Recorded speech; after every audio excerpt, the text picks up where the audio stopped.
Terus ada lagi pertanyaan misalnya seperti ini, percuma punya tol, punya kereta cepat, apakah rakyat kecil bisa mencicipi naik itu semua? Sebetulnya bukan itu permasalahan utamanya.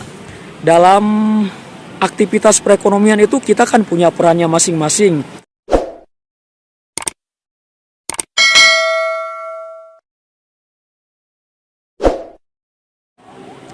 Assalamualaikum warahmatullahi wabarakatuh. Halo teman-teman subscribers dan teman-teman penonton channel YouTube Dada Nandar, apa kabar semuanya? Suara saya habis gini, Nah, sekarang hari Sabtu tanggal 29 Juli 2023 jam setengah 6 lebih, jam setengah 6 sore lebih, menjelang maghrib. Oke, seperti biasa bagi teman-teman yang baru menemukan channel YouTube Dada Nandar, jangan lupa subscribe ya dan pantau terus untuk video-video seputar proyek kereta cepat Jakarta-Bandung. Kereta baru lewat Argo Parahyangan barusan. Nah teman-teman, hari Minggu lalu tanggal 23 Juli atau 6 hari lalu, saya diwawancarai oleh wartawan China Central Television atau CCTV atau TPRI-nya China lah. Saya diwawancarai di kantor pusat KCIC di Stasiun Halim, Jakarta Timur. Alhamdulillah berkat main YouTube saya bisa diwawancarai oleh televisi asing, dan mereka sudah sekitar bulan April mend-DM saya untuk permintaan wawancara itu, dan saya baru menjawabnya 3 bulan kemudian, bulan Juli. Nah, salah satu pertanyaan yang menarik dalam wawancara itu yaitu, takut ada kereta api. Salah satu pertanyaan yang menarik dalam wawancara itu adalah bagaimana kereta cepat bisa mendorong pembangunan perekonomian dan sosial di sepanjang jalur kereta cepat Jakarta-Bandung. Maksudnya nggak di sepanjang jalur sih, di sekitar stasiun lah, Halim, Karawang, Padalarang, dan Tegaluar. Nah, memang menarik karena semua pembangunan infrastruktur transportasi itu, entah itu bandara, jalan tol, kereta api atau kereta cepat, memang tujuan utamanya adalah untuk membangkitkan perekonomian, untuk membangun perekonomian. Hasil penjualan tiket itu sebetulnya hal kecil. Penjualan tiket itu sekali lagi hal kecil. Yang besar dan lebih penting itu adalah ekonomi yang bisa dihasilkannya atau yang bisa terstimulus karena adanya infrastruktur itu, termasuk proyek kereta cepat Jakarta-Bandung itu. Nah, jawaban saya kira-kira seperti ini. Memang kereta cepat Jakarta-Bandung ini bisa mempermudah sekaligus memberikan pilihan lain bagi mobilitas masyarakat untuk pergi ke Jakarta maupun sebaliknya ke Bandung. Selain sudah ada kereta biasa, Argo Parahyangan, ada jalan tol, ada jalan raya biasa, dan sekarang nambah lagi kereta cepat, berarti akan semakin menambah pilihan warga untuk mobilitas. Nah, saya di wawancara itu menyebutkan atau berasumsi bahwa nanti para calon penumpang kereta cepat itu adalah mungkin ada dari kalangan pebisnis, para pelancong atau traveler, dan juga masyarakat lainnya. Nah, kaitannya dengan pembangunan ekonomi adalah tentu dengan banyaknya mobilitas orang. Dengan menggunakan kereta cepat itu mereka kan akan turun di stasiun tujuan masing-masing. Nah, dengan mereka turun di stasiun tujuan masing-masing tentu akan bisa menggerakkan perekonomian di sekitar stasiun tempat mereka turun itu. Entah itu dari kuliner, pariwisata, perbelanjaan, dan lain sebagainya. Karena begitu turun kan penumpang bisa saja beli ini, jajan itu, atau dan hal-hal lainnya yang bisa membangkitkan perekonomian. Bukan hanya di sekitar stasiun itu, tapi juga di tempat tujuan berikutnya. Setelah turun di stasiun kan mereka pasti ke tujuan berikutnya, yaitu ke tujuan kemana mereka akan pergi.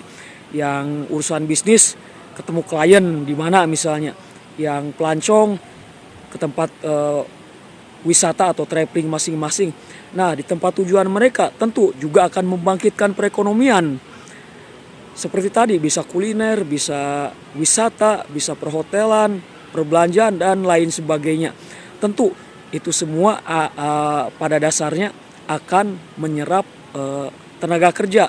Misalnya kuliner akan menyerap tenaga kerja, pariwisata menyerap tenaga kerja, perhotelan dan lain sebagainya pasti menyerap tenaga kerja. Nah, dengan penyerapan tenaga kerja itu, maka dengan demikian aktivitas perekonomian bangkit dan pada akhirnya bisa menciptakan kesejahteraan masyarakat dan sosial. Nah, kira-kira seperti itu jawaban saya. Memang betul, saya menjelaskannya pada teman-teman secara detail. Misalnya begini, lebih detail lagi. Si calon penumpang itu misalnya dia pebisnis, dia punya kepentingan bisnis, misalnya pertemuan dengan klien di Jakarta atau di Bandung misalnya. Dia perlu waktu tiba dengan cepat sekali, dia milih kereta cepat misalnya. Nah, di pertemuan bisnis itu kan mereka menghasilkan kesepakatan. Nah, tentu nanti bisnis mereka akan lancar. Imbasnya para karyawan mereka juga akan tetap bisa bekerja gitu. Nah, itu dari contoh pebisnis yang melakukan perjalanan dengan kereta api. Sekarang misalnya traveler, mereka melakukan perjalanan menuju tempat wisata tertentu dengan kereta cepat misalnya. Nah, begitu tiba di tempat tujuannya, tentu mereka pun kan akan menggerakkan perekonomian di tempat itu, di tempat tujuannya. Misalnya mereka akan makan di tempat, di restoran tertentu, kemudian tidur di hotel tertentu, belanja di toko tertentu, dan lain sebagainya. Dan akhirnya memunculkan tumbuh kembangnya berbagai bisnis yang pada akhirnya menyerap tenaga kerja banyak. Di kuliner banyak misalnya nanti yang sedikitnya misalnya atau paling kecilnya ada yang bagian cuci piring dan lain sebagainya. Di pusat perbelanjaan ada yang menjadi pelayan toko, di hotel ada yang menjadi petugas hotel, cleaning service dan lain sebagainya. Dan itu semua adalah pekerjaan yang pada akhirnya menciptakan kesejahteraan bagi masyarakat yang terlibat dalam aktivitas ekonomi itu. Nah, seperti itu teman-teman. Memang itulah tujuan dari pembangunan infrastruktur transportasi itu, termasuk kereta cepat sendiri. Jadi dengan banyaknya mobilitas orang ke tempat tertentu, maka akan membangkitkan aktivitas perekonomian di tempat itu, sekaligus menyerap banyak tenaga kerja. Terus ada lagi pertanyaan misalnya seperti ini, percuma punya tol, punya kereta cepat, apakah rakyat kecil bisa mencicipi naik itu semua? Sebetulnya bukan itu permasalahan utamanya. Dalam aktivitas perekonomian itu kita kan punya perannya masing-masing. Tadi misalnya bos melakukan perjalanan dengan kereta cepat, bertemu klien bisnisnya jadi lancar dan karyawannya bisa tetap kerja walaupun karyawan itu tidak bisa naik kereta cepat, tapi mereka ada imbasnya, bisa kerja terus karena bisnis bosnya lancar. Nah, terus misalnya yang di daerah di tempat wisata, karena banyaknya para pelancong atau traveler, maka rakyat kecil yang berproses sebagai pencuci piring, security, pelayan toko dan lain sebagainya, imbasnya mereka jadi punya pekerjaan gitu, jadi punya penghasilan walaupun dia katakanlah tidak bisa naik kereta cepat. Nah, seperti itu teman-teman, karena dalam aktivitas perekonomian itu kita punya peran masing-masing. Ada yang berperan sebagai bos, sering naik kereta cepat, ada yang berperan sebagai traveler, sering naik kereta cepat, yang pada dasarnya yang sebagai bos bisnisnya lancar, karyawannya tetap bekerja. Yang sebagai traveler, dia belanja di tempat wisata. Jadi yang punya tempat wisata, yang punya toko dan lain sebagainya, akhirnya usahanya jadi hidup terus dan karyawannya bisa kerja terus. Nah, itu imbasnya.